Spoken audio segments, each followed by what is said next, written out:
வசந்த நவராத்திரி ஸ்ரீ ராமாயணம் முதல் நாள். ஞான கண் கண்ட காட்சி. கங்கை நதி பாயும் நீர்வளமும் நிலவளமும் குடிவளமும் பொருந்திய நாடு கோசல நாடு. வளமை மிகுந்த இந்த கோசல நாட்டின் தலைநகரம் அயோத்தி என்ற திருநகராகும். இந்நகரத்தில் வாழும் மக்கள் மறந்தும் தீமை செய்யாதவர்கள், தீங்கிழைக்காதவர்கள். வறுமையால் வாடி யாசிப்பவர் இந்நகரில் இல்லாததால் தர்ம குணசீலர்கள் அள்ளி கொடுக்கும் தன்மையின்றி வாழ்ந்தனர். அயோத்தி என்ற சொல்லுக்கு யுத்தமில்லாத ஊர் என்று பொருள். இந்த நகரம் போரும் சினமும் இன்றி சாந்தி நிகேதனமாக திகழ்ந்தது. எல்லோரும் எல்லா நலன்களும் பெற்று இன்புற்று வாழ்ந்தார்கள். இந்த அயோத்தி மாநகரை ஆதித்தன் குலத்தில் அஜமகாராஜனுக்கும் இந்துமதிக்கும் மகனாக பிறந்த ஸ்ரீ தசரத சக்கரவர்த்தி தாய் போல் மக்களுக்கு தன்னருள் புரிந்து அரசு புரிந்து வந்தார். பயிருக்கு தண்ணீர் துணை புரிவது போலவும் உயிருக்கு உடம்பு ஆதாரமாக இருப்பது போலவும் மக்களுக்கு இம்மன்னவர் கருணை புரிந்து வந்தார். இவருடைய ஆட்சியிலே தர்மம் தலை தோங்கியது. இவருடைய ஆட்சி மாட்சியுடன் விளங்கியது. பகைவர்களாலும் விலங்குகளாலும் கள்வர்களாலும் துன்பமின்றி மக்கள் இன்பம் பெற்று வாழ்ந்தார்கள். தசரத மன்னருடைய கரங்கள் ஈந்து ஈந்து சிவந்தன. இவருக்கு கௌசலை, கைகேயி, சுமித்திரை என்று 3 மனைவியர் இருந்தார்கள். இவருக்கு மக்கட்பேறு இல்லாமையினால் அவ்வப்போது வேறு வேறு மாதர்களை திருமணம் செய்து கொண்டார். அவ்வாறு செய்து கொண்ட பெண்கள் 360 பேராகும். இவர் 60,000 ஆண்டுகள் அறநெறி வழுவாமல் நல்லற நாயகனாக நின்று அரசு புரிந்தார். மக்கள் மன்னரை நெஞ்சார நினைந்து வாயார வாழ்த்தினார்கள். தசரத மன்னர் தனக்கு பின் தர்ம நெறி தவறாமல் தரணியை அரசு புரிய ஒரு மகன் பிறக்கவில்லையே என்று பெரிதும் வருந்தினார். தசரத மன்னர் நாட்டை நன்மகன் இல்லையே என்று வருந்துவது பொது நலமாகும். அரசபையில் தசரத சக்கரவர்த்தி தமது குலகுருவாகிய வசிஷ்ட முனிவரை வணங்கி, குருநாதா, அடியேன் தங்கள் ஆசையினால் கடல் சூழ்ந்த இந்த உலகத்தில் 10 திசைகளிலும் இருந்து வந்த 10 ரதங்களை வென்றதனால் தசரதன் என்று பெயர் பெற்றேன். சம்பரனை வென்ற தேவேந்திரனுக்கு உதவி புரிந்தேன். ஆனால் அடியேனுக்கு மகப்பேறு வாய்க்கவில்லை. தலைவனின்றி மக்கள் வருந்துவார்களே என்றெண்ணி அடியேன் வருந்துகின்றேன். தங்கள் பிரம்மபுத்திரர் தங்களை குருநாதராக கொண்ட எனக்கு இந்த குறை இருந்தால் அது தங்களுக்கு தானே இழிவு. குழல், யாழ் என்ற இன்னிசை கருவிகளின் நாதங்களை கேட்கும் என் செவியில் தந்தையே என்றழைக்கும் மழலை சொல் மட்டும் கேட்கும் பாக்கியம் பெற்றேனில்லை. வானளாவி வளர்ந்த மரம் பழுக்கவில்லையானால் அம்மரத்தால் யாது பயன்? என்னுடைய மனுகுலத்தில் இதுவரை குழந்தையில்லாத மலட்டுத்தன்மை ஒருவருக்கும் இல்லை. பெரும் தவ முனிவராகிய தங்கள் சீலனாகிய எனக்கு இந்த குறை இருந்தால் அது தங்களுக்கு தானே அவமானம். அடியேனுக்கு மகப்பேறு உண்டாக தேவரீர் அருள் புரிய வேண்டும் என்று கூறி முறையிட்டார். வசிஷ்ட முனிவர் ஊன கண்களை மூடினார். அப்பொழுது அவருக்கு ஞான கண் திறக்க பெற்றது. அதிலே அவர் கண்ட காட்சி அடியில் வருகின்றது. திருமால் திருப்பார்கடலில் அரவணையில் அரிதுயில் புரிகின்றார். ராவணாதி அரக்கர்களால் பல காலமாக துன்பப்படுகின்ற பிரமாதி தேவர்கள் நாராயணரிடம் தஞ்சம் புகுந்து கருணை கடலே, கமல கண்ணா, நீலமேக சியாமலா, நீலமேக வண்ணா, ராவணன் முதலிய அசுரர்களால் நாங்கள் அனைவரும் ஆலை கரும்பு போல் நொந்து வெந்து வருகின்றோம். நாங்கள் அரக்கர்களால் பஞ்சுபடாத பாடுபடுகின்றோம். அசுர குலத்தை அழித்து நாங்கள் செழித்து வாழ அருள் புரிய வேண்டும் என்று சரணடைந்தார்கள். திருமால் தேவர்களை நோக்கி, அமரர்களே, நான் பூவுலகில் ராமனாக அவதரித்து ராவணாதி அரக்கர்களை தொலைத்து உங்கள் துயர் துடைத்து அருள் புரிவேன். ராவணன் பிரம்மதேவனிடம் மனிதர்கள் மற்றும் வானரங்களையும் சிறிய பிராணிகள் என்று விட்டுவிட்டான். ஆகவே நான் மனிதனாக வந்து அவதரிப்பேன். தேவர்களாகிய நீங்கள் முன்னதாகவே வானரங்களாக பிறந்து இருங்கள் என்று கட்டளையிட்டார். திருமாலின் கட்டளைப்படி வானவர்கள் வானரங்களாக பிறந்தார்கள். தேவேந்திரன் வாலியாக பிறந்தான். சூரியன் சுக்ரீவனாக பிறந்தான். அக்னி தேவன் நீலனாக பிறந்தான். நீலன் சேனை தலைவன் விஸ்வபிரம்மா நலனாக பிறந்தார். ஈசனார் ஹனுமனாக தோன்றினார். வாயு தேவர் ஹனுமனின் தந்தையானார். ருத்ராம்சமும் அதில் கலந்து நின்றது. உபேந்திரன் அங்கதனாக பிறந்தான். பிரம்மதேவர் தான் ஏற்கனவே கரடி குழு தலைவன் ஜாம்பவானாக பிறந்திருக்கிறேன் என்று கூறினார். கங்கை கரையில் தர்மாங்கதர் என்ற ஓர் அந்தன முனிவர் நமோ நாராயணா என்ற அஷ்டாட்சர மந்திரத்தை ஜபித்து கொண்டு தவம் செய்து கொண்டிருந்தார். ஓர் அக்ரஹாரத்தில் ஓர் அந்தனர் வாழ்ந்தார். அவர் மிகவும் சாந்தசீலர், சந்தனம் போல குளிர்ச்சியாக இருப்பவர். அவருடைய மனைவி பெயர் கலகை. இவள் அக்னி திராவகம் போன்றவள். நெருப்பு மலை போல் கணவன் மீது சீறி சீறி விழுவாள். அவர் வேண்டாம் என்பதை வேண்டுமென்றே செய்வாள். வேண்டும் என்பதை வேண்டாம் என்று செய்ய மாட்டாள். ஏட்டிக்கு போட்டியாக எதையும் செய்வாள். கலகை, எனக்கு சீதளத்தால் நீர் கொண்டு இருக்கிறது, மிளகு குழம்பு வை என்றார். அவள் நீற்று பூசணிக்காய் மோர் குழம்பு வைத்தாள். அது சீத்தளத்தை அதிகரிக்க செய்தது. மற்றொரு நாள் கலகை சூடு அதிகமாகி சீதபீதி ஆகின்றது. மிளகாய் இல்லாமல் மிளகு ரசம் வை என்றார். அவள் கத்தரிக்காயும் பச்சை மிளகாயையும் கடைந்து வைத்தாள். கலகை கண் எரிகின்றது, எண்ணெய் தேய்த்து நீராட வேண்டும் என்றார். அவள் குளிர்ந்த நீரை தலையில் விட்டு கொதித்து நின்றாள். கலகை உறக்கம் வருகின்றது, நான் படுக்க வேண்டும் என்றார். படுக்கின்ற இடத்தில் தண்ணீரை வார்த்து குளமாக்கி படுக்க விடாமல் அவள் செய்துவிட்டாள். இவ்வாறு எல்லாவற்றிற்கும் எதிர்மறையாக செய்து வந்தாள். இதனால் வெறுப்படைந்து வேதியர் தலையில் துண்டு போட்டு கொண்டு வெளியில் புறப்பட்டு சென்றார். எதிரில் ஓர் ஆப்த நண்பர் வந்தார். அவர், ஐயனே, எங்கே செல்கிறீர் என்று கேட்டார். மனைவியின் துன்பம் என்னால் சகித்து கொள்ள இயலவில்லை. அவள் பேய், அதனால் நான் வீட்டை விட்டு வெளியேறி செல்கிறேன் என்றார். பேய் வேப்பிலை அடித்தால் ஓடி போகுமே என்றார் நண்பர். இவள் மிருகம் என்றார். மிருகங்களை எல்லாம் பொருட்காட்சியில் அடக்கி ஆள்கிறார்களே, ஒரு பெண்ணை உன்னால் அடக்கி ஆள முடியவில்லையே என்றார். இவள் புதம் என்றார். பிருத்திவி, வாயு, தேயு, அப்பு, ஆகாசம் என்ற பஞ்சபூதங்களை நாம் அடக்கி ஆள்கிறோமே, இந்த பெண் பிள்ளையை அடக்கி ஆள முடியவில்லையா? அவள் என்னதான் செய்தால் விவரமாக கூறுவாய் என்றார். ஐயா, அவள் செய்யும் கொடுமை 1 10 100 1000 லட்சோப லட்சம் குற்றங்கள் செய்கிறாள். சுருக்கமாக கூறுகிறேன். வேண்டாம் என்பதை வேண்டுமென்றே செய்கிறாள். வேண்டும் என்பதை வேண்டாம் என்று செய்கிறாள். அன்பரே, நான் சொல்வதை கடைபிடியுங்கள். நான் கூறுவதையே செய்யுங்கள். உங்களுக்கு வேண்டாம் என்பதை வேண்டும் என்று கூறுங்கள். முயற்சி உயர்ச்சி தரும் என்று கூறினார். அந்தனர் இல்லத்திற்கு சென்றார். அவருக்கோ அகோர பசி. கலகை, இன்று நான் சாப்பிட மாட்டேன் என்றார். அவள் கோபத்துடன், உனக்காக சமைத்து வைத்திருக்கிறேன், சாப்பிடு என்று உணவு கொடுத்தாள். கலகை, நான் உடுத்திய வேட்டியை நீ தொடக்கூடாது, உன் கை படக்கூடாது. அவள், உனக்கு ஆச்சாரம் மிகுந்து விட்டதா? ஞானம் முதிர்ந்து விட்டதா? இன்று முதல் உன் வேட்டியை தோய்த்து போடுவேன். நீ செய்வதை செய் என்று கூறி அவளுடைய உடைகளை தூய்மையாக தோய்த்து உயர்ந்த கொடியில் உலர்த்தி விடுவாள். கலகை, உன்மேல் பட்ட காற்று என்மேல் படக்கூடாது என்றார். அவள், உனக்கு இவ்வளவு உயர்வு வந்து விட்டதா என்று சீறி விழுந்து சிறிய விசிறியை எடுத்து சுகமாக வீசிவிட்டாள். கலகை, எண்ணெய் தேய்த்து குளிக்க மாட்டேன் என்றார். அவள், நமது நாட்டு தட்பவெட்ப நிலைக்கு எண்ணெய் தேய்த்து குளிப்பது மிகவும் நல்லது.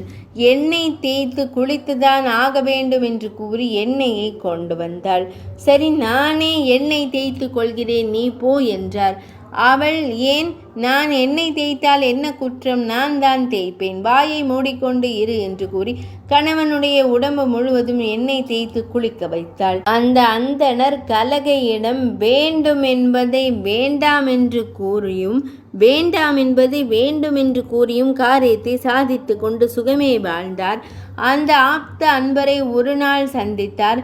ஐயரே, இப்பொழுது உன் இல்லத்தரசி எப்படி நிகழ்ந்து கொள்கிறாள் என்று வினவினார். இப்பொழுது எல்லாம் வெகு சுலபமாக நடைபெறுகின்றன. ஆனால் வேண்டாம் என்பதை வேண்டும் என்றும் வேண்டும் என்பதை வேண்டாம் என்றும் கவனமாக கூற வேண்டியிருக்கிறது. இப்பொழுது அவள் துணி துவைத்து போடுகிறாள், எண்ணெய் தேய்க்கிறாள், விசிறி வீசுகிறாள், விசிறி விடுகிறாள், படுக்கை விரிக்கிறாள், எல்லா தொண்டும் செய்கின்றாள், ஒரு குறையும் இல்லை என்றார். ஒரு நாள் அந்த வேதியர் மனைவியை பார்த்து, கலகை, நாளை என் தந்தையாருடைய ஸ்ரார்த்தம், வீடு வாசல் மெழுகாதே, நீராடாதே, சமைக்காதே என்று கூறினார். அவள் எல்லாவற்றையும் ஒழுங்காக செய்து வைத்தாள். பிண்ட பிரசாதம் போட்டு இதனை ஜலதாரையில் கொட்டுமாறு கூறியிருக்க வேண்டும். கூறியிருந்தால் சுத்தமான தண்ணீரில் போட்டிருப்பாள். அவர் சற்று கவனம் குறைவாக பித்ரு பிரசாதத்தை சுத்தமான நீரில் கொட்டுமாறு கூறிவிட்டார். அவள் அதை கொண்டு போய் அசுத்தமான தண்ணீரில் கொட்டிவிட்டாள். கோபமே வராத ஞான குன்றமாகிய அந்த அந்தணர் கோபித்து, பாவி, எனக்கு 1000 குற்றங்கள் செய்தாய், அத்தனையும் பொறுத்து கொண்டேன். பித்ருக்களின் தூய பிரசாதத்தை ஜலாதாரை நீரில் கொட்டினாயே, இது எவ்வளவு பெரிய பாவம்! கலகை, நீ அலகையாக போக கடவது என்று சாபமிட்டார். அந்த வேதவித்தின் சாபத்தால் அவள் பெண் பேயாக மாறினாள். அருந்த நீரும் தங்க நிழலும் இன்றி அங்கும் இங்குமாக அலைந்து உலைந்து திரிந்து வேதனைப்பட்டாள். கங்கை கரையில் பிரணவத்துடன் அஷ்டாட்சர மந்திர ஜபம் செய்து கொண்டிருந்த தர்மாங்கதரை இந்த பெண் பேய் பிடிக்கச் சென்றது. நெருப்பை விழுங்கச் சென்ற எறும்பு போல் இருந்தது. முனிவர் புன்னகை புரிந்து கமண்டல நீரை அஷ்டாட்சர மந்திரத்துடன் தெளித்தார். அந்த மந்திர நீரால் அவளது பாவமும் சாபமும் விலகிவிட்டன. அவள் அவருடைய அடிமலர் மீது வீழ்ந்து தொழுது அழுது, தபோதனரே, நான் கலகை என்ற பெயருள்ள பெண். கணவன் மனம் நோக பல பல குற்றங்கள் செய்த பாவத்தால் அவருடைய சாபத்தால் பேயாக திரிந்து அலைந்து நொந்தேன். எனக்கு அருள் புரிவீராக என்று வேண்டி நின்றாள். தர்மாங்கத முனிவர் அவளுக்கு தன்னருள் புரிந்து, அம்மா, அழாதே, நான் அறிவு தோன்றிய நாள் தொட்டு இன்று வரை செய்த தபத்தில் பாதி உனக்கு தந்தேன் என்றார். வைகுந்தத்திலிருந்து பொன் விமானம் ஒன்று வந்து இருவரையும் வைகுந்தத்திற்கு அழைத்து சென்றது. அவர்கள் பரவாசுதேவனை சேவித்து பேரின்பத்தை எய்தினார்கள். ஸ்ரீமன் நாராயணர் தர்மாங்கதரை கண்டு, தர்மாங்கதரை, தாம் பூ உலகில் ஆதித்தன் குலத்தில் பிறந்து தசரதன் என்று பெயர் பெற்று 60,000 ஆண்டுகள் தவம் செய்வீராக. நான் உனக்கு மகனாக பிறந்து ராமன் என்ற பெயருடன் விளங்கி ராவணவதம் செய்து நாட்டிற்கு நலம் செய்வேன். அம்மா கலகை, நீ கேகேய நாட்டில் அசுவபதி என்ற மன்னனுக்கு மகளாக பிறந்து கைகேயி என்ற நாமத்துடன் வளர்வாய். தர்மாங்கதருடைய தவத்தில் பாதி பெற்றதனால் கோசலை வயிற்றில் நான் பிறந்தாலும் என்னை நீ அன்பு மகனாக வளர்ப்பாயாக. நீ பிறந்த இல்லத்திலும் புகுந்த இல்லத்திலும் பெருமையுடன் வாழ்வாய். சமயம் வரும் பொழுது என்னை கானகம் போக சொல்லி கலகம் செய்வாய் என்றார். திருமாலுடைய சக்கரம் பரதராகவும் சங்கம் சத்ருக்னாழ்வாராகவும் ஆதிசேஷன் லக்குமணராகவும் பிறக்குமாறு திருமால் கட்டளையிட்டருளினார். இவற்றையெல்லாம் வசிஷ்ட மாமுனிவர் ஞான விழிகளால் கண்டார். வேள்வி செய்த வசிஷ்ட முனிவர் கூறினார், தசரத மன்னரே, தமக்கு எதிர்காலம் சிறப்பாக இருக்கும். சிறந்த மகப்பேறு கிடைக்கும். அங்க நாட்டில் மனுகுலத்தில் உத்தான பாதனுடைய புதல்வன் ரோமபாலன் எனும் மன்னன் அரசு புரிகிறான். அந்த நாட்டில் 12 ஆண்டுகளாக மழை இல்லாமல் பஞ்சம் நேர்ந்தது. கலைக்கோட்டு முனிவர் அங்கு அழைத்து வந்தபடியால் மழை பொழிந்து வளம் பெருகியது. தம்முடைய புதல்வியான சாந்தையை ரோமபாத மன்னருக்கு ஸ்வீகாரமாக கொடுத்தாய் அல்லவா? அப்பொழுது அந்த சாந்தையை கலைக்கோட்டு முனிவர் திருமணம் செய்து கொண்டார். அதனால் அவர் உனக்கு மருமகராவார். அவர் அளவற்ற தவம் செய்தவர், சமானமில்லாதவர். அவரை அழைத்து கொண்டு வந்து புத்திரகாமேஷ்டி யாகம் செய்வாயானால் உனக்கு புத்திர பாக்கியம் உண்டாகும் என்று கூறினார். தசரத சக்கரவர்த்தி பரிஜனங்கள் புடைசூழ தேரேறி அங்க நாட்டை அடைந்தார். உரோமபாதர் அன்புடன் வரவேற்று உபசரித்தார். கலைக்கோட்டு முனிவரை அயோத்திக்கு அனுப்புமாறு வேண்டிக் கொண்டார். தசரத மன்னருடைய வேண்டுகோளுக்கு இணங்கி கலைக்கோட்டு முனிவர் என்கின்ற ரிஷி சிங்கர் தன் மனைவியாகிய சாந்தையுடன் அயோத்தி மாநகருக்கு எழுந்தருளினார். தசரதர் ஓராண்டு அவருக்கு வந்தனை வழிபாடு செய்தார். அவர் ஒரு நாள் ரிஷி சிங்கரை வணங்கி, தவ முனிவரை, அடியேன் 60,000 ஆண்டுகள் இவ்வுலகை ஆண்டேன், பிரிதொன்றை வேண்டேன். எனக்கு பின் நல்ல தலைவன் இல்லையே என்று மக்கள் வருந்துவார்களே என்று நான் வருந்துகின்றேன்.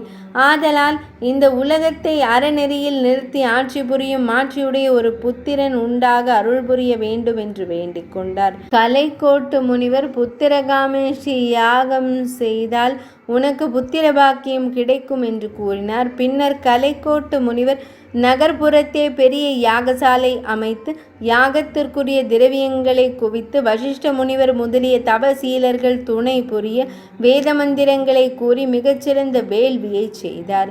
பூர்ணாகுதி கொடுத்தவுடன் ஒரு தெய்வ பழம் யாகத்தில் தோன்ற யாக பாயாசத்தை வழங்கி அது மறைந்தது. கலைக்கோட்டு முனிவரின் கட்டளைப்படி யாக பாயாசத்தை ஒரு பாதி கோசலைக்கும் மற்றொரு பாதி கைகேயிக்கும் மன்னர் வழங்கினார்.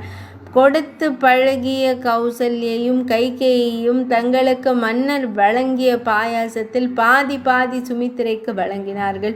மன்னவரால் கொடுபடாமல் விடுபட்ட சுமித்திரைக்கு 2 பங்கு கிடைத்தது.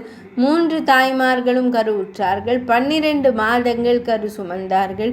நாம் எல்லோரும் 12 மாதம் கருவில் இருக்கின்றோம். அது எவ்வாறெனில், ஆன்மாக்கள் வானத்திலிருந்து மழை வழியாக மண்ணுலகத்தை அடைகின்றன. அவ்வாறு வந்த உயிர்கள் காய்களி தானியங்களில் கலந்த தந்தையார் வயிற்றில் 2 மாதங்கள் கரு இருந்த பின் தாய் வயிற்றில் 10 மாதம் கரு இருந்து மகவாக பிறக்கின்றன.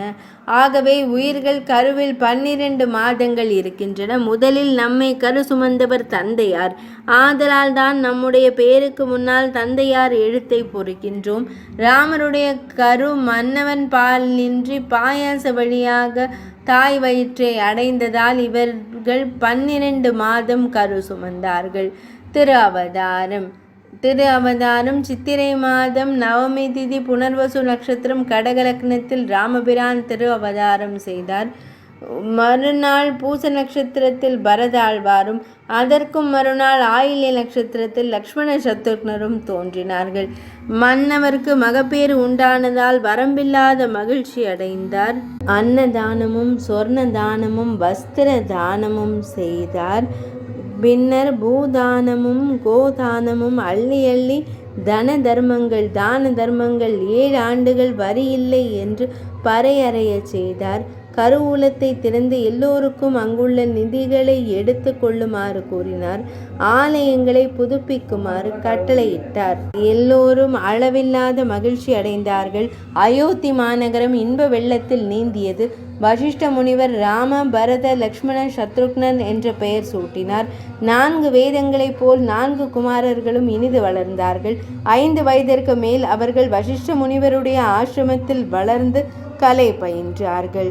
ராமபிரான் வசிஷ்டருடைய குடிசையில் வளர்ந்தபடியால் ஞானம் வளர்ந்தது. மாற்றான் தாயாகிய கைகேயி கானகம் போ என்றவுடன் உடுத்த உடையுடன் காட்டிற்கு சென்றவர். அரண்மனையில் வளர்ந்திருந்தால் சண்டையிட்டிருப்பார். காட்டிற்கு செல்ல மாட்டேன் என்று கூறியிருப்பார். ராமபிரான் தானே வலிந்து சென்று வறியவருக்கு உதவி செய்வார். அவர்களுடைய குறைகளை கேட்டு நிறைவு செய்வார். விஸ்வாமித்திரர் வருகை. ராமபிரானிற்கு 12 வயது நிரம்பியது. சகல கலைகளிலும் வல்லவராக மக்களுக்கு நல்லவராக விளங்கினார். சுந்தர வடிவுடன் வீற்றிருந்தார். வசிஷ்டர், காமதேவர், சுமந்திரர், ஜாபாதி முதலிய அறிஞர்கள் அவரை சூழ்ந்து அமர்ந்திருந்தார்கள். உலகத்தை இரண்டாவதாக சிருஷ்டிக்கத் தொடங்கியவரும் காயத்ரி மந்திரத்திற்கு அதிதேவதையும் அளவற்ற தவம் செய்தவருமாகிய விஸ்வாமித்திர முனிவர் அங்கு எழுந்தருளினார். கடைக்காவலன் ஓடி வந்து மன்னர் பெருமானை வணங்கி, வேந்தர் பெருமானே, விஸ்வாமித்திர முனிவர் வருகின்றார் என்று கூறினான். சக்கரவர்த்தி பிரம்மதேவரை எதிர்கொள்ளச் செல்லும் இந்திர பகவானைப் போல பூஜைக்குரிய சாதனங்களுடன் எதிர் சென்று என் குலம் செய்த புண்ணியம் என்று வலம் வந்து வணங்கி அவரை அழைத்து கொண்டு போய் மணித்தவசில் இருத்தி அளப கஸ்தூரி சந்தனங்களாலும் மலர்களாலும் பாத பூஜை செய்தார். நாம் ஓர் அதிகாரியை காண சென்றோமானால் அவரது அருகில் உள்ளவரை புகழுரை கூறி அவரை நம் வசமாக ஆக்கிக் கொள்ள வேண்டும். இல்லையேல் நாம் அதிகாரியிடம் கூறிய கோரிக்கையை அவர் முட்டுக்கட்டை போட்டு தடுத்து விடுவார். இந்த உலகியல் ஞானத்தை உடைய விஸ்வாமித்திரன் வசிஷ்ட மாமுனிவரை வணங்கி தசரத மன்னரை கண்டு கூறினார். தசரதா, வசிஷ்ட மாமுனிவரை குருநாதராக படைத்த உன் தவம் அளவிடற்கரியது. வசிஷ்ட முனிவருடைய கருணை உனக்கு இருப்பதால் உனக்கு எல்லா கருமங்களும் எளிதில் சித்தியாகும். மன்னரே, நேற்று நான் இந்திர உலகம் சென்று தேவேந்திரனை சந்தித்தேன். தேவேந்திரனை சுகமா என்று வினவினேன். தேவேந்திரன் தசரதருடைய கருணையினால் சுகமாக இருக்கிறேன் என்றான். தேவேந்திரனுடைய பொன்னுலகை சம்பராசுரன் கவர்ந்து கொண்டான். தசரத மன்னர் கைகேயி அரசியார் தேர் நடாத்தி சென்று சம்பராசுரனை குலத்தோடு அடித்து பொன்னுலகை தேவேந்திரனுக்கு அளித்தார். அந்த வெற்றி தீரத்தை விஸ்வாமித்திரர் இங்கே குறிப்பிடுகிறார். தசரதா, உன்னை போன்ற உத்தம அரசனை எங்கும் காண இயலாது. நீ சத்திய சந்தன், பரோபகாரி, நல்ல மூர்த்தி, நல்லற மூர்த்தி, நற்குணசீலர். உனக்கு எல்லாம் தெரியும். இல்லை என்று கேட்பவருக்கு இல்லை என்று கூற தெரியாது. அளவற்ற பெருமையுடைய அரசர் பெருமானே, என்னை போன்ற முனிவர்களும் தேவர்களும் தங்களுக்கு ஒரு இடையூறு வந்தால் மலைகள் தோறும் எழுந்தருளியுள்ள முருகப்பெருமானிடம் சென்று முறையிடுவோம். கைலை மலை சென்று கண்ணுதர் பெருமாளிடம் முறையிடுவோம். திருப்பார்கடலில் சென்று அரவணையில் அரித்துயில் புரைகின்ற அரிமுகுந்தனிடம் முறையிடுவோம். சத்தியலோகம் சென்று பரமதயாள மூர்த்தியாகிய பிரம்மதேவரிடம் முறையிடுவோம். பொன்னுலகம் சென்று அமராவதியை அரசு புரிகின்ற தேவேந்திரனிடம் முறையிடுவோம். எங்கெல்லாம் சென்று நிறைவேறாத குறைகளை அயோத்தி மாநகரம் வந்து தம்மிடம் முறையிடுவோம். எங்களுக்கு தம்மை தவிர புகலிடம் ஏது என்று இனிய வசனங்களால் களியமுதம் போல் கூறினார். புகழுரைக்கு மயங்காதார் யார்? கரடியை கண்ணாடி காட்டி பிடிக்க வேண்டும். சிங்கத்தை தோள்வலை போர்த்தி பிடிக்க வேண்டும். யானையை குழி தோண்டி பிடிக்க வேண்டும். பெரிய மனிதர்களை புகழுரையால் வசம் செய்ய வேண்டும். இந்த யுக்தியை தெரிந்த விஸ்வாமித்திர முனிவர் தசரதரை தன்மை நெகிழ்ச்சியால் புகழ்ந்து பேசினார். தசரத மாமன்னரின் அகமும் முகமும் மலர்ந்தது. குருநாதா, என்னிடத்தில் ஏதாவது ஒரு சிறப்பு இருக்குமானால் அதை தேவரீருடைய ஆசீர்வாதத்தினால்தான். நான் தங்களுடைய அடிமை. நான் தங்களுக்கு என்ன செய்ய வேண்டும்? கட்டளையிடுங்கள், செய்கின்றேன் என்றார் தசரத மன்னர். விஸ்வாமித்திரர் முனிவர் கூறினார். ஆதித்தன் குலந்தழைக்க வந்த அரசராயிற்றே, நான் சந்நியாச. எனக்கு என்ன வேண்டும்? எனக்கு எதிலும் வெறுப்பு இல்லை. யாகம் 3 வகைப்படும். பகைவரை அழிக்கச் செய்வது, அது அபிச்சார ஹோமம் எனப்படும். தான் உய்ய பயன் கருதி செய்வது, அது புத்திர காமேஷ்டி அஸ்வமேதம் முதலியன. உலகம் உய்ய பொதுநலங் கருதி செய்வது, அது உத்தம யாகம் எனப்படும். வேந்தர் பெருமானே, உலக நலங்கருதி நான் தருக்கள் நிறைந்த குளிர்ந்த கானகத்தில் யாகம் செய்வேன். அதனை அரக்கர்கள் தடுத்து இடையூறு செய்கிறார்கள். ஆதலால் அந்த வேள்வியை காவல் புரிய ஒருவனை அனுப்ப வேண்டும் என்று கூறினார். நல்லது சுமந்திரரே, ஒரு போர் வீரனை அனுப்ப. மன்னவனே, சாமானியமான போர் வீரனால் ஆகாது. சுவாமி, சேனை தலைவனை அனுப்புகிறேன். அன்பரே, சேனாதிபதியால் ஆகாது. ஐயனே, அடியேன் வருகிறேன். வேந்தனே, உன்னாலும் ஆகாது.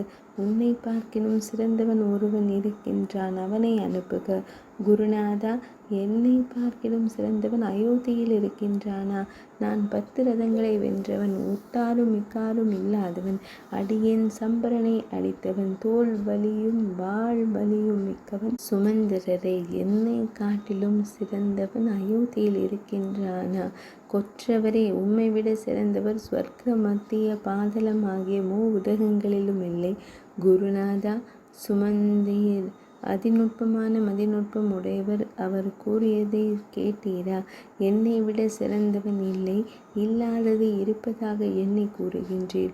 ஒருவன் ஆமை மயிர் கம்பளம் கேட்டானாம், இன்னொருவன் குதிரை கொம்பு பொடிரப்பி கேட்டானாம். அதுபோல எனக்கு நிகர் ஒருவருமில்லை உண்டு என்று தாங்கள் கூறுகின்றீர்கள்.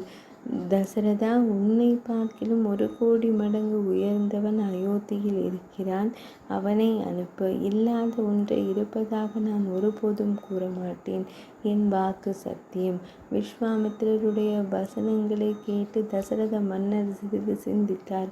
குருநாதா, என்னை காட்டிலும் பல மடங்கு உயர்ந்தவன் வசிஷ்ட முனிவர், அவரை அழைத்து போங்கள். அவர் ஒரு தாடி, நான் ஒரு தாடி, 2 தாடிகளும் சென்று தாடகையிடம் வாதாடி நிற்க வேண்டும்.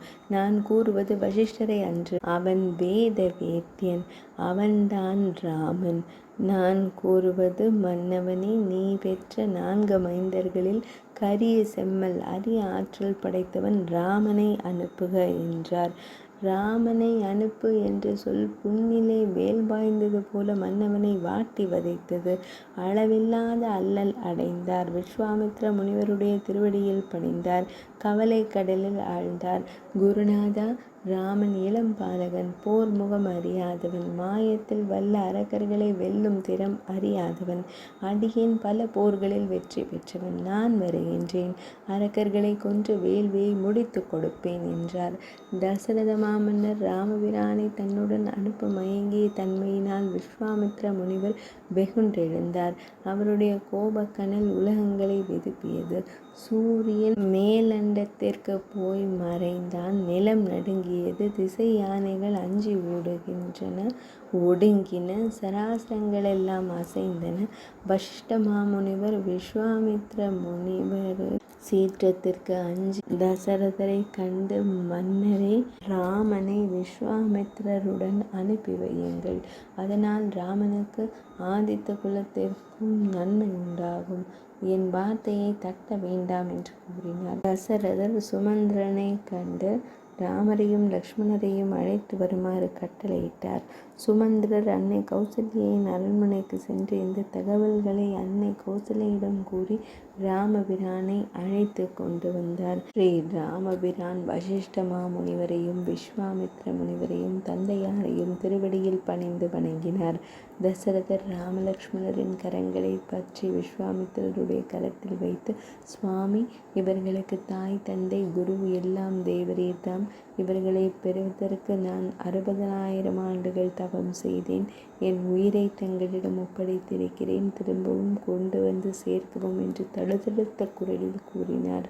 விஸ்வாமித்ர முனிவர் விடைபெற்று புறப்பட்டார். வாகனங்களில் சென்றால் எறும்பு, புழு முதலிய சிற்றுயிர்கள் மாண்டொழியும். அதனால் முனிவர்கள் தேர் முதலிய ஊர்திகளில் செல்லாமல் நடந்தே பிரயாணம் செய்வார்கள். அதனால் விஸ்வாமித்ர முனிவர் நடந்து போவதனால் ராமலக்ஷ்மணரும் தொடர்ந்து போவதாயிற்று. வழியில் மிக புனிதமான சரையு நதியை கண்டார்கள். அதில் நீராடி மகிழ்ந்து ஒரு மலர் சோலையை அடைந்தார்கள். அங்கு காயத்ரி மந்திரத்தை ஜபித்து சூரியனுக்கு அர்க்கியம் கொடுத்தார்கள். காணாமல் கொடு, கேளாமல் கொடு, கண்டு கொடு என்பது பழமொழி. சூரியன் உதிப்பதற்கு முன்னாலேயே சூரியனுக்கு அர்க்கியம் கொடுப்பது காணாமல் கொடுப்பதாகும். சூரிய பகவான் உச்சியில் இருக்கும் பொழுது அர்க்கியம் கொடுப்பது கேளாமல் கொடுப்பதாகும். சூரிய பகவான் மேற்கடலில் மூழ்கும் போது சூரியனை கண்டு கொண்டே அர்க்கியம் எவ்வாறு பார்கள்? அசோகங்கொழுந்து, மாங்கொழுந்து முதலிய கொழுந்துகளை விரித்து அரசகுமாரர்களை படுக்க வைத்தார். கீழே தலை வைத்து படுப்பது நல்லது. கண்கள் இடப்பக்கம் கீழே இருக்குமாறு படுத்தால் பிராணவாயு சூரிய கால்மாட்டில் இணைய பெருமாள் படுத்து கண்ணுறங்கினார். உலா சொத்தாகிய அரசகுமாரர்களை அரக்கர்களும் பேய்களும் விலங்குகளும் வாழ்கின்ற காட்டில் உறங்க வைத்துவிட்டு முனிவருக்கு உறக்கம் வருமா? ராமருடைய தலைமாட்டில் அமர்ந்த ராமரையே உற்று நோக்கி கொண்டிருந்தார். ராமருடைய திருமுகத்தில் கருணை வழிந்து கொண்டிருந்தது. மற்றவர்கள் உறங்கினால் கருணையா வழியும்? ராமா, உன் தந்தையாகிய தசரதன் நான் உருட்டிய உருட்டலுக்கு பயந்து இந்த பொல்லாத கானகத்தில் உன்னை எவ்வாறு தான் அனுப்பினானோ? அவன் கல்மனம் படைத்தவன் போலும். நீ எனக்கு மகனாக பிறந்திருந்தால் 1000 விஸ்வாமித்திரர்கள் இருந்தாலும் உன்னை கானகத்திற்கு அனுப்பியிருக்க மாட்டேனே. நீ பாம்பனையில் துயின்ற பரம்பொருள் அல்லவா? உலகம் உய்ய மனிதனாக பிறந்து ஒரு சுகமும் இல்லாத இந்த வெப்ப கானகத்தில் பெருந்தரையில் உறங்குகின்றாயே என்று மனதிற்குள் கூறிக்கொண்டு கண் விழித்து கொண்டிருந்தார். விடியற் காலையில் மூவரும் எழுந்து நீராடி காயத்ரி மந்திர ஜபம் செய்ய புறப்பட்டார்கள். வழியில் சிறந்த ஓர் ஆசிரமத்தை கண்டார்கள்.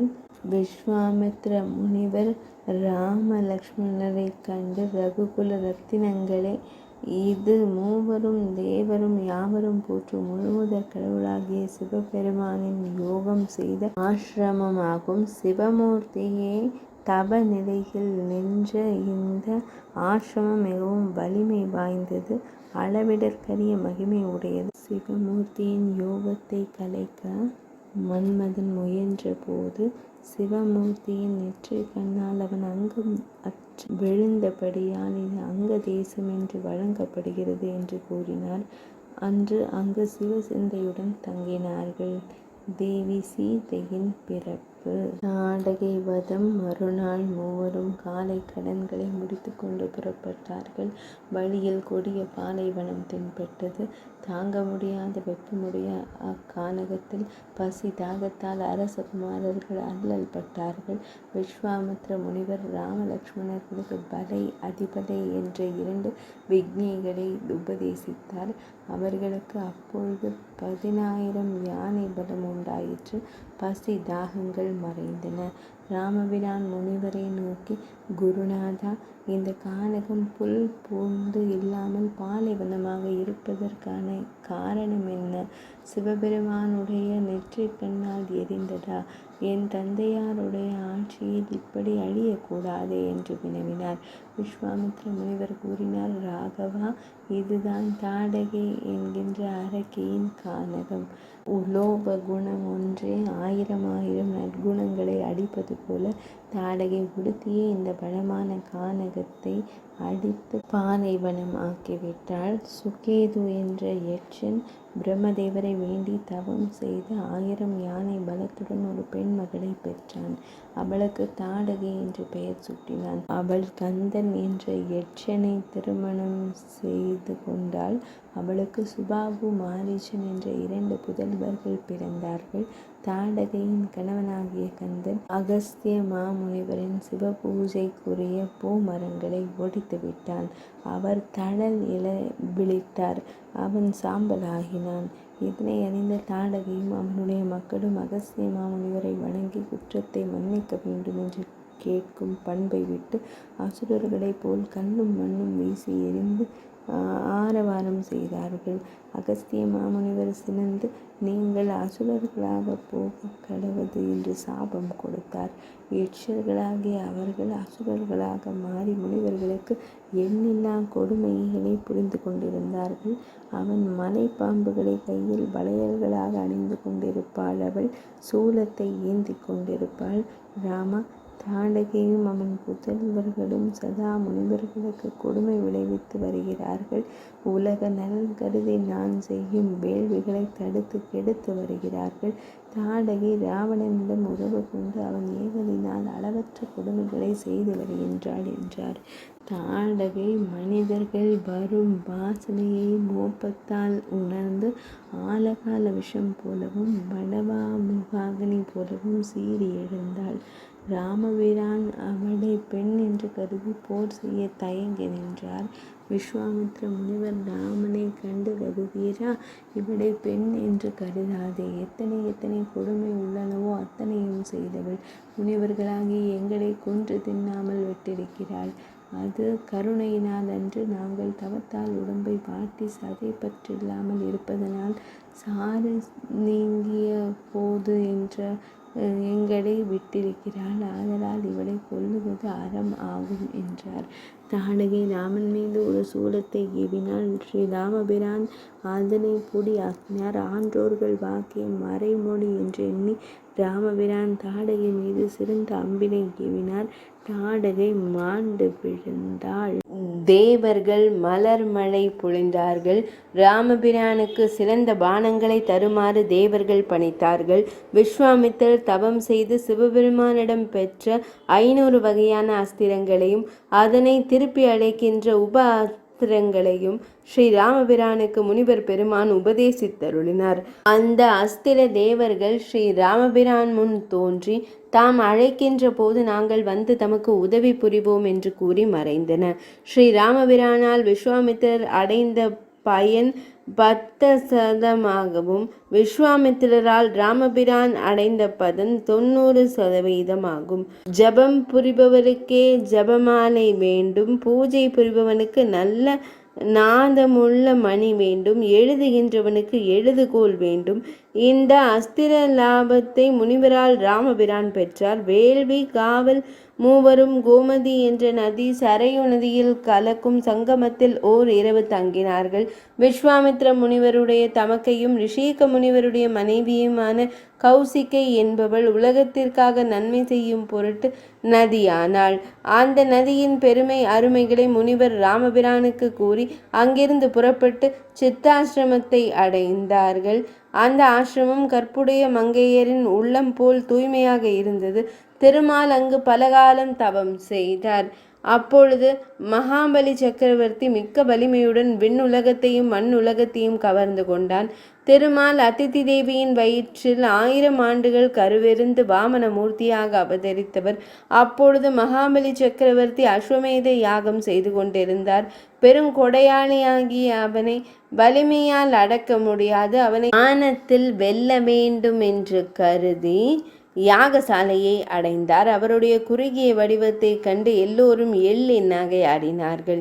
அசுரகுலமாகிய சுக்ராச்சாரியார் பலி, இந்த குரலன் திருமால் என உணர்வாய், உன்னை மாயம் செய்து அடக்க வந்திருக்கிறான், எச்சரிக்கை என்றார்.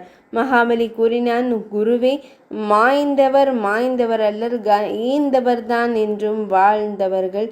கொடுக்கும்போது நடுங்குகின்றவர்களின் சுற்றம் உடுப்பதும் உண்பதும் இன்றி கெடும் என்று கூறி வாமன மூர்த்தியை வந்தனை வழிபாடு செய்து உமக்கு என்ன வேண்டும் என்று கேட்டான். வாமனமூர்த்தி, அள்ளி கொடுக்கும் வள்ளலே, என் காலால் எனக்கு 3 மண்தானம் வேண்டும் என்றார்.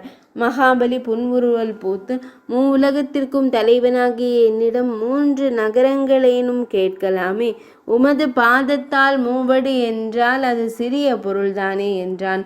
வாமனமூர்த்தி, எனது பாதத்தினால் 3 மண் கொடுத்தால் போதும் என்றார்.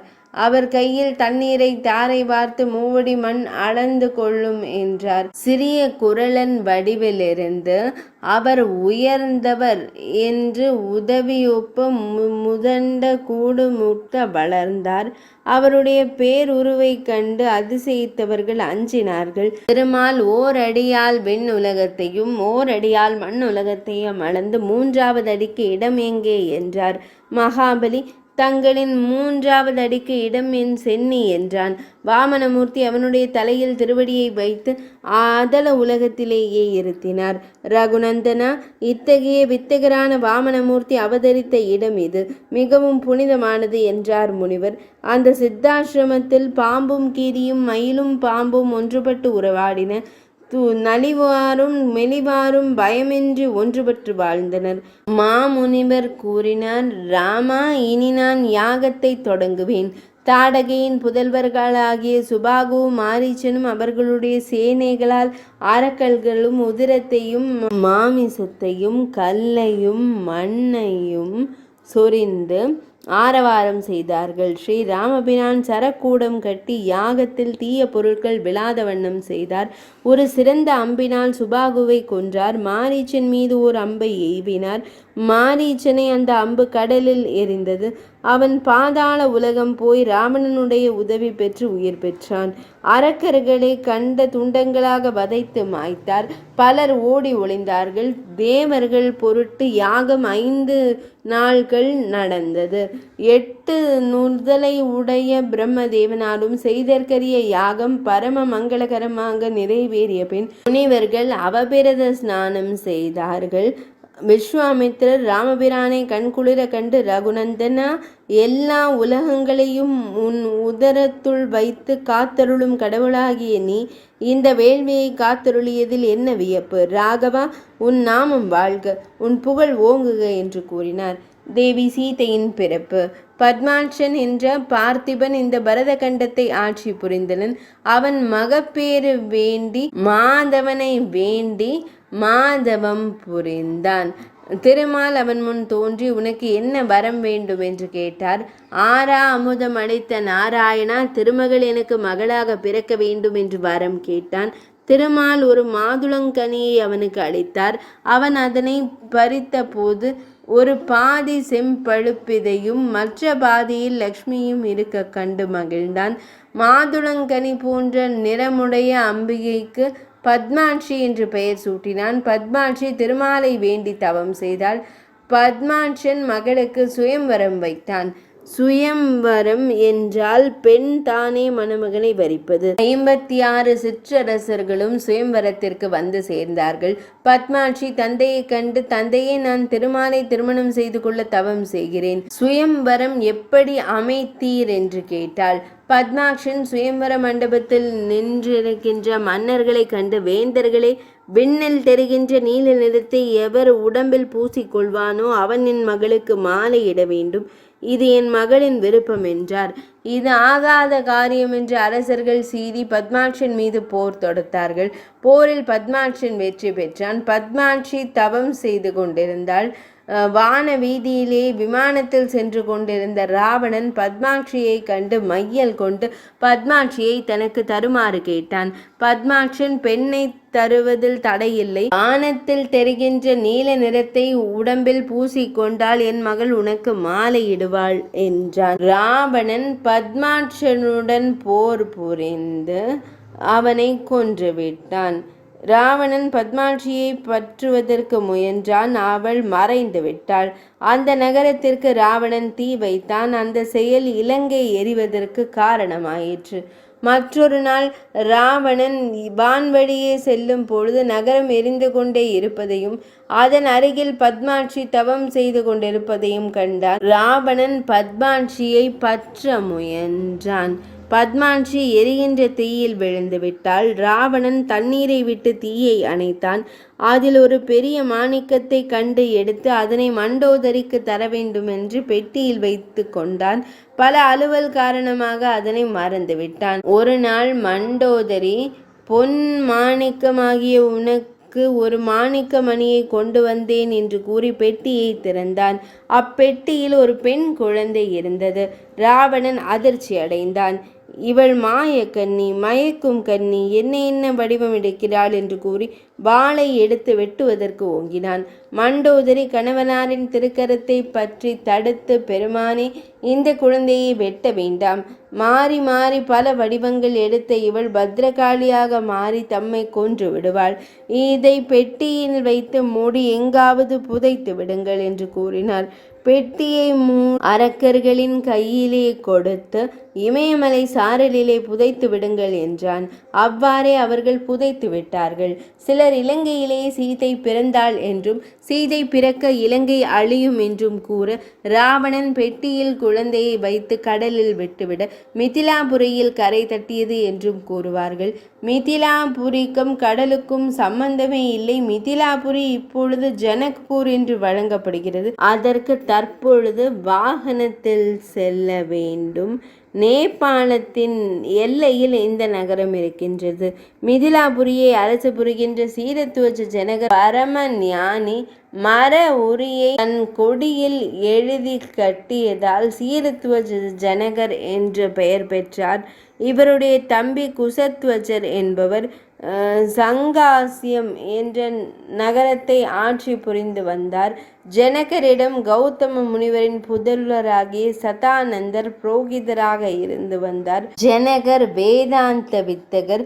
மகப்பேறு வேண்டி பொற்கொழுவையால் வேத மந்திரம் சொல்லி உலகின்ற போது ராவணனால் புதைக்கப்பட்ட பெட்டி கிடைத்தது. திறந்து பார்த்தார். அன்னை மகாலட்சுமியே குழந்தையாக விளங்கி கொண்டிருந்தார். ஜனகர் அளவற்ற மகிழ்ச்சி அடைந்து சீத்தை என்று பெயர் சூட்டினார். தான தர்மங்கள் செய்தார்.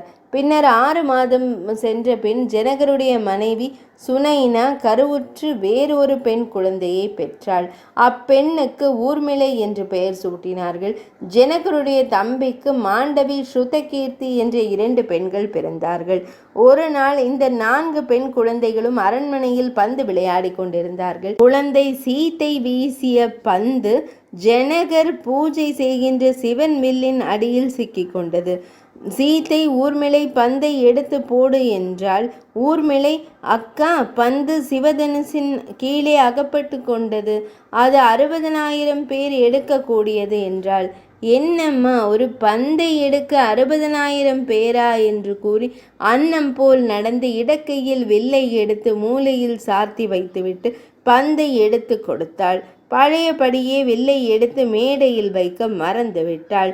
மறுநாள் காலையில் பூஜை செய்ய வந்த ஜனகர் வில் மேடையில் இல்லாமல் மூலையில் இருப்பதை கண்டு ஆச்சரியமடைந்தார். பாராசேவகனை அழைத்து வில்லை யார் எடுத்தது என்று கேட்டார். பராசேவகன், இங்கு ஒருவரும் வரவில்லை, சீதாதேவி தன் தங்கையுடன் பந்து விளையாடினார்கள் என்றான். ஜனகர் சீதையை அழைத்து வில்லை யார் எடுத்தது என்று கேட்டார். தந்தையே, நான் தான் எடுத்து வைத்தேன், என்னை மன்னித்து விடுங்கள் என்று கூறி வில்லை இடக்கையால் எடுத்து மேடையில் வைத்து விட்டாள். இந்த நிகழ்ச்சி ஜனகருக்கு ஆச்சரியத்தை அளித்தது. 60,000 பேர் எடுக்க வேண்டிய வில்லை இந்த 5 வயது குழந்தை அனாயாசமாக இடக்கையால் எடுத்து வைத்ததே, இந்த பெண்ணை யாருக்கு திருமணம் செய்து கொடுப்பது என்று சிந்தித்தார். வில்லை வளைத்தவனுக்கே பெண்ணை தருவதாக பிரகடனம் செய்தார். பலர் வந்து வளைக்காமல் தோல்வி அடைந்தார்கள். அப்போது சீதைக்கு 6 வயது. சீதையின் திருமணம் பரம மங்களகரமாக நடைபெறும் பொருட்டு ஒரு சத்திர யாகம் தொடங்கினார் ஜனகர். அந்த யாகத்திற்கு மன்னர்களையும் மறையவர்களையும் குழுமினார்கள். அந்த யாக அழைப்பு சித்தாசிரமத்தில் இருந்த விஸ்வாமித்திரரை அடைந்தது. விஸ்வாமித்திரர் பகவான் ஸ்ரீ ராமபிரானை நோக்கி, ராமா, உன்னால் ஒரு பெரிய காரியம் நடக்க இருக்கிறது, அதற்கிடையில் ஜனகருடைய யாகத்திற்கு செல்ல வேண்டும் என்று கூறி ஸ்ரீ ராமலக்ஷ்மணருடன் மிதிலையை நோக்கி புறப்பட்டார். வழியில் சோனை நதியை கண்டார்கள். கங்கை நதியை தரிசித்தார்கள். பகீரதன் கங்கை கொண்டு வந்த வரலாற்றை விஸ்வாமித்திரர் ஸ்ரீ ராமபிரானுக்கு கூறினார். வழியில் முருகப்பெருமான் திருவவதாரம் செய்த சரவண பொய்கையை கண்டு முருகப்பெருமானை எண்ணி வணங்கி மகிழ்ந்தார்கள். ஓடக்காரன் சந்திப்பு. மூவரும் தேவரும் போற்றும் மிதிலைக்கு அருகிலே சேர்ந்தார்கள். அங்கு ஒரு பெரிய நதி குறுக்கிட்டது. அதற்கு பாலம் இல்லை. அந்நதியை கடக்க வழி என்ன என்று சிந்தித்து கொண்டிருந்த போது கரிய நிறத்துடன் ஒருவன் வந்து வணங்கி நின்றான். நீ யாரப்பா, உனக்கு என்ன பெயர் என்று வினவினார்கள். அவன், நான் வீரப்பன் என்றான். அக்கறைக்கு போக வேண்டும் என்ற அக்கறை ஓடம் கிடைக்குமா? நான் ஓடக்காரன், மீனவர் மரபில் வந்தவன். நான் பரம்பரையாக ஓடம் செலுத்துபவன். இப்பொழுது ஓடம் தயாராக இருக்கிறதா? எத்தனை பேர் ஏறலாம்? 60 பேர் ஏறலாம். நீங்கள் 3 தான் வந்திருக்கிறீர்கள். அப்பா, இன்னும் 57 பேர்கள் வரும் வரையிலும் நாங்கள் காத்திருக்க வேண்டுமா? நீங்கள் உலகத்தை காக்கும் தெய்வங்கள். உங்களை காக்க வைக்க மாட்டேன். உங்கள் 3 ஓடம் செலுத்துவேன். அப்படியானால் 60 பேருக்குரிய கட்டணத்தை நாங்களே தந்து விடுவோம். நீங்கள் 3 ஏறினால் மும்மூர்த்திகள் ஏறியது போலாகும். உங்களிடத்திலே காசு வாங்க மாட்டேன். உங்கள் ஆசி இருந்தால் போதும், ஏறுங்கள் என்றான். விஸ்வாமித்திரர் ஓடத்தில் ஏறினார். ஸ்ரீ ராமபிரான் ஏறுகின்ற போது அந்த மீனவன், பச்சை பச்சை, ஓடத்தில் கால் வைக்காதே, அப்பன் ஆணை என்றான். ராமர் தூக்கிய பாதத்தை கீழே வைத்து விட்டார். லக்ஷ்மணருக்கு சீற்றம். இவனை அறைந்து விட்டு நாமே ஓடம் செலுத்தலாம் என்று எண்ணினார். ராமர், தம்பி, அவன் பரம்பரையாக ஓடம் செலுத்தி கொண்டிருக்கிறான். தனியார் துறையில் அரசாங்கம் கை வைக்கலாகாது. அரசாங்கம் மேற்கொண்ட இலாக்கா ஒழுங்காக இருப்பதில்லை. பச்சையாக இருக்கின்ற என்னை பச்சை என்று அழைத்தால் என்ன? அவனுக்கு சொந்தமான ஓடத்தில் கால் வைக்காதே என்று கூற அவனுக்கு உரிமை உண்டுதானே என்றார். அப்பா மீனவனே, நான் ஏன் ஏறக்கூடாது? ஐயா, தங்களை ஏற்றிக்கொள்ள மாட்டேன். சீறுகின்ற சின்ன ஐயாவை ஏற்றுக்கொள்வேன். நீங்கள் யார்? அப்பா, அயோத்தியை ஆள்கின்ற தசரத சக்கரவர்த்தியின் மக்கள் நாங்கள். அம்மீனவன் உள்ளம் துடித்து கண்ணீர் வடித்து வணங்கி, என்னை மன்னிக்க வேண்டும் ராமச்சந்திரமூர்த்தி. தாங்கள் பிறந்த அன்று எங்களுக்கு அன்னமும் ஆடையும் வழங்கினார்கள். அமைச்சர்கள் வந்தாலே மிகப்பெரிய வரவேற்பு செய்கிறார்கள். நீங்கள் சக்கரவர்த்தி திருக்குமாரர். உங்களுக்கு 1 கோடி வணக்கம். தாங்கள் மட்டும் ஓடத்தில் கால் வைக்க வேண்டாம். ஏனப்பா நான் ஏறக்கூடாது? ஐயனே, சிறிது தூரத்தில் ஒரு கருங்கல் பாறை இருந்தது. நாங்கள் இளமையில் அதில் சறுக்கு பாறை ஆடுவோம். அந்த கல்லில் தாங்கள் பாதம் பட்டவுடன் அது பெண்ணாக மாறிவிட்டது. இதில் கல்லும் மரமும் இரும்பும் இருக்கின்றன. தங்கள் பாதம் பட்டவுடனே ஓடம் பெண்ணாக மாறிவிடும். நான் இல்லத்திலுள்ள பெண்ணை காப்பாற்றுவேனா, இந்த பெண்ணை காப்பாற்றுவேனா? தனவந்தர்கள் இருதாரத்துடன் அல்லல் படுகிறார்கள். நான் ஏழை. இந்த ஓடத்தை வைத்து கொண்டுதான் ஜீவனம் செய்கிறேன். அப்பா, நாங்கள் கால் வைத்தால் பெண் ஆகாது. நாங்கள் அவசியம் அக்கறைக்கு செல்ல வேண்டும். அப்படியானால் ஒன்று செய்யுங்கள். நதியில் இறங்கி சுத்தமாக பாதத்தை சுத்தம் செய்து கொள்ளுங்கள். நீரில் சுத்தம் செய்து கொள்ளுங்கள். கல்லை பெண்ணாக்குகின்ற மருந்து தண்ணீரில் கரைந்து போகட்டும். பின்னர் ஏறிக்கொள்ளலாம். ராமபிரான் நதியில் இறங்கி காலை சுத்தம் செய்து கொண்டு வந்தார். மீனவன், ஐயனே, கால் வைத்து தேய்க்க கூடாது என்று முனிவர் உங்களுக்கு கூறவில்லையா? வசிஷ்டர் தங்களிடம் ஏதும் கூறவில்லையா? காலை சுத்தம் செய்தும் பணியை எனக்கு கொடுப்பீராக. நான் சுத்தமாக தேய்த்து விடுவேன் என்று கூறி பகவான் ஸ்ரீ ராமபிரானுடைய சரணார விந்தங்களை செப்பு தாம்பாளத்தில் வைத்து ராம நாம என்ற நாம ஜபம் செய்து கண்ணீரும் பன்னீரும் விட்டு அபிஷேகம் செய்தான். காட்டு மலர்களை எடுத்து அர்ச்சனை செய்தான். எம்பெருமானே, உன் பாத பூஜைக்கு சரபங்கர், பரத்வாஜர், தண்டகவனத்து முனிவர்கள், சபரி முதலிய மகரிஷிகள் பலகாலம் காத்திருக்க தவம் செய்யாத தமையனுக்கு முதல் பாத பூஜை கிடைத்தது என்று துதி செய்து வந்தனை வழிபாடுகள் செய்தான். ஸ்ரீ ராமபிரான், தம்பி லக்ஷ்மணா, இவனை அறைந்து விடலாமா என்று எண்ணினாயே. நமது பாத பூஜைக்காக இவ்வாறு செய்தான். மீனவன், ராமா, கல்லை பெண்ணாக்கும் மருந்து தண்ணீரில் இறங்கிவிட்டது. இதை கீழே விட்டால் கீழே இருக்கின்ற கற்களெல்லாம் பெண்ணாகிவிடும். என் மனமாகிய கல் பெண்ணாகட்டும் என்று கூறி ஆகமனம் செய்து தலையில் ஊற்றிக்கொண்டான். மூவரும் ஓடத்தில் ஏறினார்கள். அவன் பகவானுடைய கீதத்தை கூறியே ஓடத்தை செலுத்தினான். ஓடத்தை விட்டு இறங்கியவுடன் ராமபிரான் தன் கரத்தில் உள்ள நவரத்தின மோதிரத்தை இனாமாக கொடுத்தார். அவன் அதனை வாங்க மறுத்துவிட்டான். ஸ்ரீ ராமச்சந்திரமூர்த்தி, தாமும் ஓடக்காரன், நானும் ஓடக்காரன். தொழிலாளியிடம் தொழிலாளி இனாம் வாங்கக்கூடாது. நான் இந்த நதியில் ஓடம் விடுபவன். நாங்கள் பிறவி பெருங்கடலுக்கு திருவடியாகிய ஓடத்தை விடுபவர். இப்பொழுது நான் இதற்கு இனாம் வாங்கினால் அப்பொழுது நான் பொருள் தர எங்கே போவேன் என்று கூறி தொழுது அழுது ராமபிரானின் மலரடி மீது பணிந்து வணங்கினான். அவன் அன்பை கண்டு ராமபிரான் உள்ளம் உருகினார். மூவரும் மித்திலையை நோக்கி புறப்பட்டார்கள். மணிகோபுரத்தில் உள்ள கொடிகள், ராகவ, நான் செய்த மாதவத்தால் மலர் மகள் என்னிடம் வந்து பிறந்திருக்கிறாள். அத்திருமகள் உனக்காகத்தான் என்று அசைத்து அழைப்பது போல் இருந்தது. மலர் சோலைகளும் அறச்சாலைகளும் கல்வி கூடங்களும் செல்வ மாடங்களும் நிறைந்து அழகுடன் விளங்கும் மித்திலையை மாநகரத்திற்குள் நுழைந்து அரச வீதியில் மூவரும் சென்றார்கள். சீதையின் சந்திப்பு. கன்னி மாடத்தில் கல்லும் புல்லும் உருக தாதியர்கள் சூழ 1000 மாற்று மெருகிட்டு தங்க விக்கிரகம் போல் சீதாதேவி நின்று கொண்டிருந்தாள். ஸ்ரீ ராமபிரான் அக்குல மகளை நோக்கினார். அத்திருமகளும் ஸ்ரீ ராமபிரானை நோக்கினாள். சீதையின் உள்ளத்தில் ஸ்ரீராமரும் ராமபிரானின் உள்ளத்தில் தேவி சீதையும் குடிபுகுந்தனர். அவர்கள் உள்ளம் ஒன்றியது. ராமபிரான், என் உள்ளத்தை கொள்ளை கொண்ட இவர் யார்? இவரின் பெயர் என்ன? முழுமதியை போன்ற முகமும் வாள் போன்ற கூரிய விழியும் பவளம் போன்ற அதரமும் தவள வெண் நகையும் கொண்ட இவர் என் உள்ளத்தை உருக்குகிறார். பண்டை பிறப்பில் இவருடைய சந்திப்பு ஏற்பட்டது போலும் என்று எண்ணினார். தெரு வளைவில் மூவரும் மறைந்தனர். சீதாதேவி பகவான் ஸ்ரீ ராமபிரான் மீது மையல் கொண்டு கூறுகின்றார், இவர் மன்மதனோ? மன்மதன் என்றால் கரும்பு வில் இருக்குமே, மூங்கில் வில் இருப்பதனால் இவர் மன்மதன் அல்லர். இந்த மூங்கில் இவருடைய தோளை தழுவுவதற்கு என்ன தவம் செய்ததோ? என் உள்ளத்தில் குடியிருந்த நாணம் மடம் முதலிய குணங்கள் போன வழி தெரியவில்லையே. இவர் என் கண்வழி நுழைந்து களவு செய்து விட்டார். அந்த முனிவர் சிறிது மெல்ல போயிருந்தால் இந்த சுந்தர ரூபனை இன்னும் சிறிது நேரம் கண்டிருப்பேனே. இவர் எனக்காக மணவாளராக வர வேண்டும் என்றால் 60,000 பேர் தூக்க வேண்டிய சிவதனுசு குறுக்கே நிற்கின்றதே. அந்த மேருமலை போன்ற மகத்தான வில்லை இவர் வளைத்தால்தானே எனக்கான கணவனாக இவர் வர முடியும். விழிகளுக்கு தெரியாமல் விண்ணில் உறையும் தேவர்களே, சித்தர்களே, முனிவர்களே, இந்த வீதி வழியாக சென்ற சுந்தர சீலன் கரத்தில் அந்த பெரிய வில் பூமாலை போல் வளையுமாறு செய்தால் நான் உங்களுக்காக 14 ஆண்டு வனவாசம் செய்வேன் என்று பிரார்த்தனை செய்து கொண்டாள். பொழுது போனபடியால் ஜனக மகாராஜரின் கட்டளைப்படி சதானந்தர் மூவரையும் வரவேற்று விருந்தினர் மாளிகையில் தங்க வைத்து உணவு முதலியன தந்து உபசரித்தார்.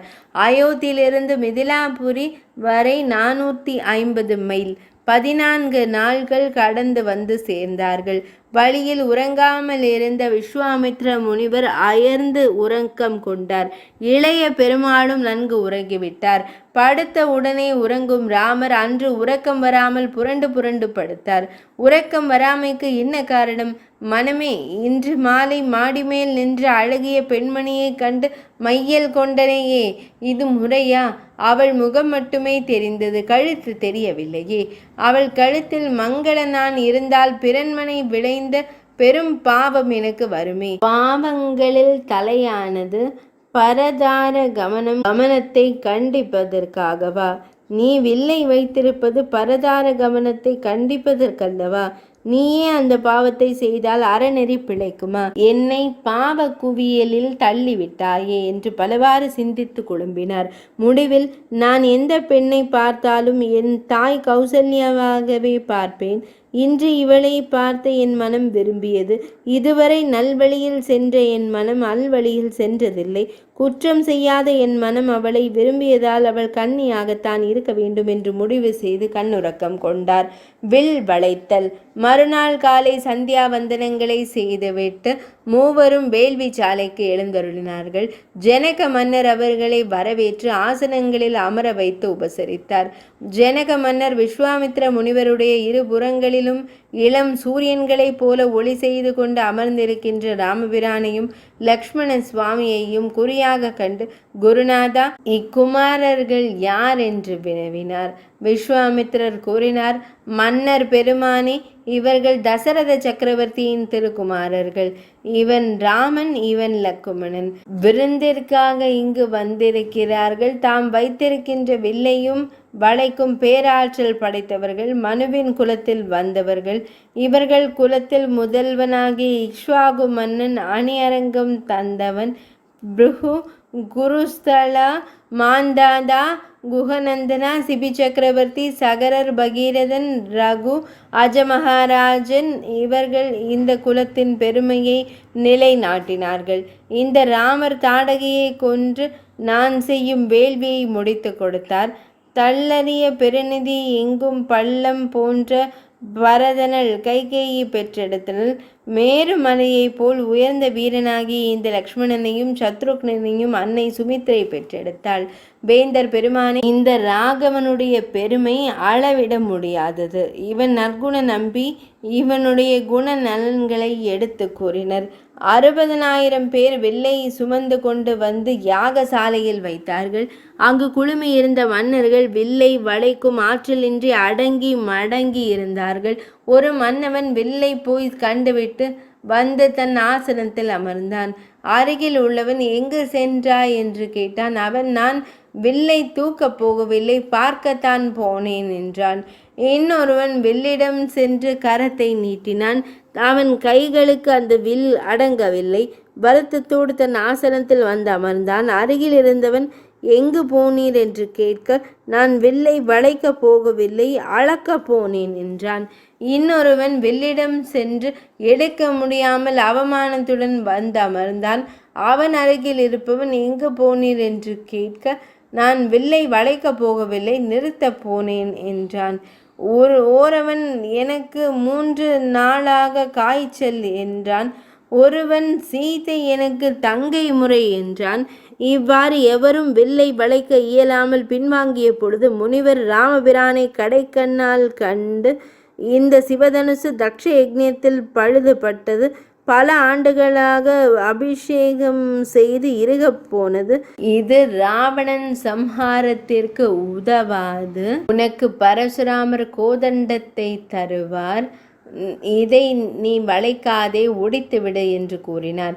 அங்கு சூழ்ந்திருந்தவர்கள், ஜனகருக்கு அறிவே இல்லை, இந்த புத்திர ரத்தினத்தை வலிய மகளை தராமல் இந்த பெரிய வில்லை இப்பிள்ளை முன் வைத்து இந்த வில்லை வளைத்தால்தான் பெண் தருவேன் என்பது பேதமையாகும். இந்த வில்லை வளைக்கப் போகிறவனும் இல்லை, சீதைக்கு திருமணமும் ஆகாது என்று பலவாறு பேசிக்கொண்டார்கள். முனிவருடைய கடைக்கண் பார்வையை அறிந்த பகவான் ஸ்ரீ ராமச்சந்திரமூர்த்தி வில்லை நோக்கினார். இந்த இடத்தை தியாக பிரம்மம் முனி குலசேக தெலிசி சிவதனுசு விரிசேசமயு அலகலல் வாடககளி ஆரான் முவரி எடு பொங்கனோ என்று பாடுகிறார். ராமபிரான் மேருகிரி மலை போல் நடந்து அந்த பெரிய வில்லை அனாயாசமாக எடுத்து நாணை பிடித்து இழுத்தார். வில் படார் என்று ஒடிந்தது. ஆண்ட சராசரங்கள் அதிர்ந்தன. 8 திசைகளிலும் அந்த ஓசை கேட்டது. தேவர்கள் மலர் மழை பொழிந்தார்கள். ஜனக மன்னர் பெரிதும் மகிழ்ச்சியுற்றார். மிதிலாபுரியில் உள்ள அனைவரும் பெருமகிழ்ச்சி அடைந்தார்கள். ஸ்ரீ சீதா ராமர் திருமணம். நீல மாலை என்ற தாதி சீதையிடம் சென்று ராமபிரான் வில்லை வளைத்த செய்தியை கூறினாள். தேவி சீதையிடம் சென்று ஸ்ரீ ராமபிரான் வில்லை வளைத்த செய்தியை கூறினாள். தாதியின் வார்த்தையை கேட்டு சீதா தேவி பெருமகிழ்ச்சியுற்றார். இவள் கூறிய குறிப்பினால் நேற்று தாம் கண்ட வீரன்தான் வில் வளைத்திருக்க வேண்டும், வேறொருவன் வில் வளைத்திருந்தால் நான் மாண்டு விடுவேன் என்று எண்ணினாள். சபையில் ஒரு பெண்மணி ஸ்ரீராமரை காண சீதா தேவிக்கு 1000 விழிகள் வேண்டும் என்றார். இன்னொருத்தி சீதையை காணும் போதெல்லாம் ராமபிரானுக்கு 1000 விழிகள் வேண்டும் என்றார். ராமருடைய தம்பியை காணுங்கள், அண்ணனுக்கு இவரை இளையார், குணங்களில் இளையார் என்றாள். இந்த புண்ணிய புருஷர்களை மிதிலாபுரிக்கு அழைத்து கொண்டு வந்த விஸ்வாமித்ர முனிவருக்கு நன்றி கூறுங்கள் என்றாள். ஜனகமா முனிவர் விஸ்வாமித்ர முனிவரின் ஆலோசனையின்படி அயோத்திக்கு திருமண ஓலை அனுப்பினார். ஓலை கொண்டு வந்து கொடுத்தவருக்கு தசரத மன்னரான சக்கரவர்த்தியார் ஆணையும் அணிகலன்களும் வழங்கினார். மன்னரையும் மிதிலைக்கு புறப்படுமாறு கட்டளையிட்டார். ஆன்றோர்களை சேர்ந்த சிறியவர்களும் ஆன்றோர்களாக மாறிவிடுவார்கள். தசரதருடைய பெற்றோரில் தங்கத்தினாகிய சக்கரங்கள் உருண்டு உருண்டு இருண்ட கல்லையும் பொன்மயமாக்கிவிட்டன. எல்லோரும் மிதிலையை சேர்ந்தார்கள். ஜனகமன் தசரத மன்னரை வரவேற்பு செய்து உபசரித்தார்.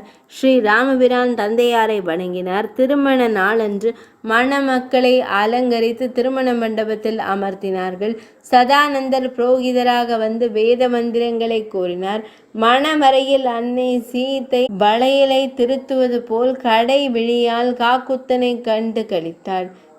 ஜனக மன்னர் தேவி சீதையின் கரமலரை ஸ்ரீ ராமபிரானுடைய கரமலரில் வைத்து வேத மந்திரத்துடன் தாரை வார்த்து தந்தார். ஸ்ரீ ராமபிரான் சீதையின் திருக்கடத்தில் மங்கள நான் சூட்டினார்.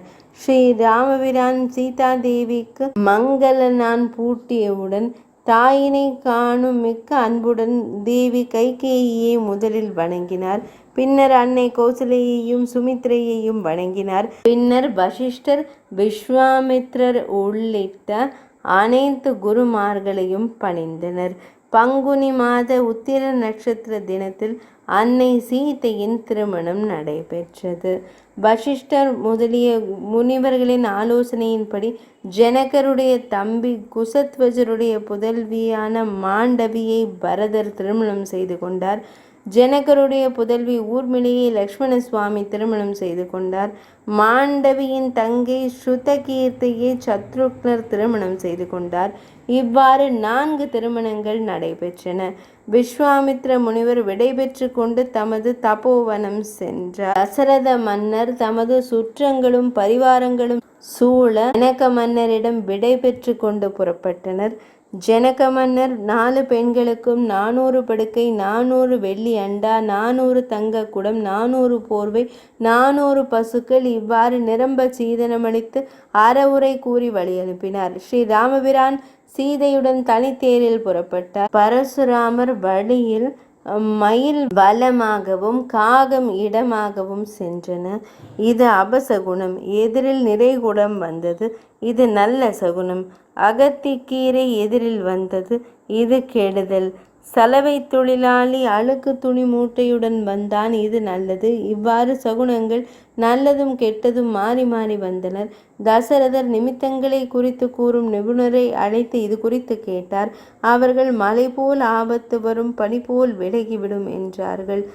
ஆளாளவிடம் போலவும் விடவை தீயை போலவும் 8 திசைகளும் அதிர, விண்ணும் மண்ணும் அதிர்ச்சி அடைய, அஷ்டகுல யானைகள் அஞ்ச, கண்ணிலே நெருப்பு பொறி சிந்த, மூக்கிலே காதிலே புகை வர, கையில் வில்லேந்தி பரசுராமர் அடா ராமா அடே ராமா என்று செவி சூடுபட உரத்த குரலில் கத்திக்கொண்டு எதிரில் வந்தார். இவர் பரம பராக்கிரமசாலி. 1000 தோள்களை மடவால் துணி நெய்தவர். சூரிய குலத்தை 21 தலைமுறை கருவறுத்தவர்.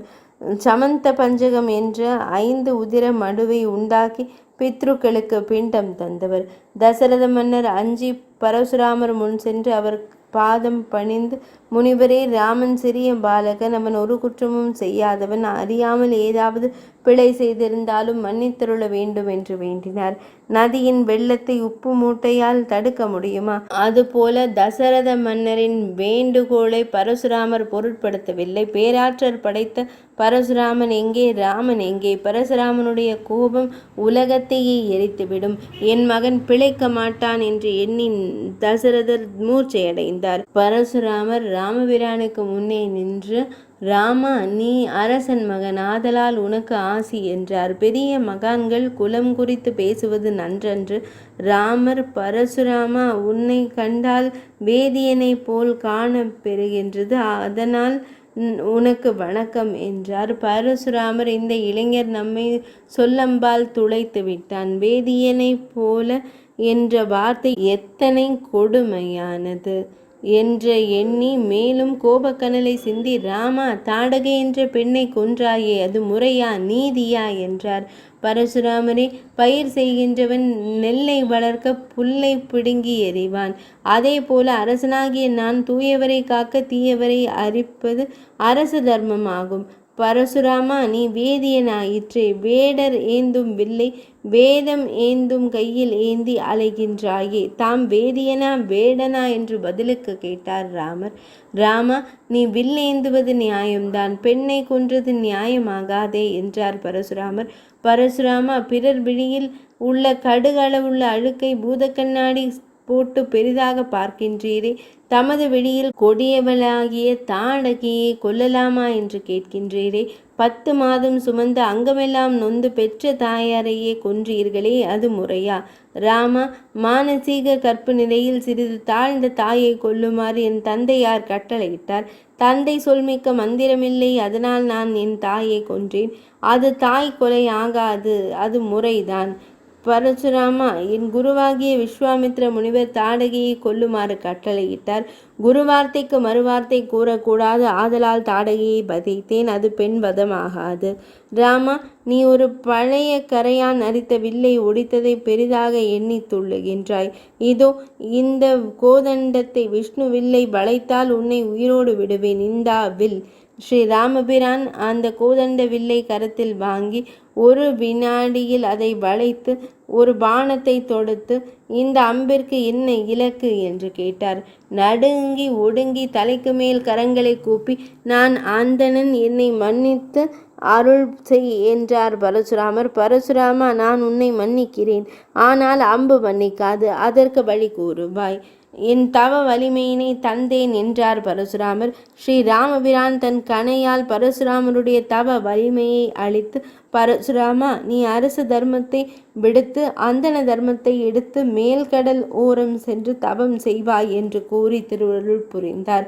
அந்த கோதண்டத்தை வருணதேவனிடம் தந்து தக்க தருணத்தில் என்னிடம் தருக என்றார் ராமபிரான். பரசுராமர் ராமபிரானை தொழுது விடைபெற்று சென்றார்.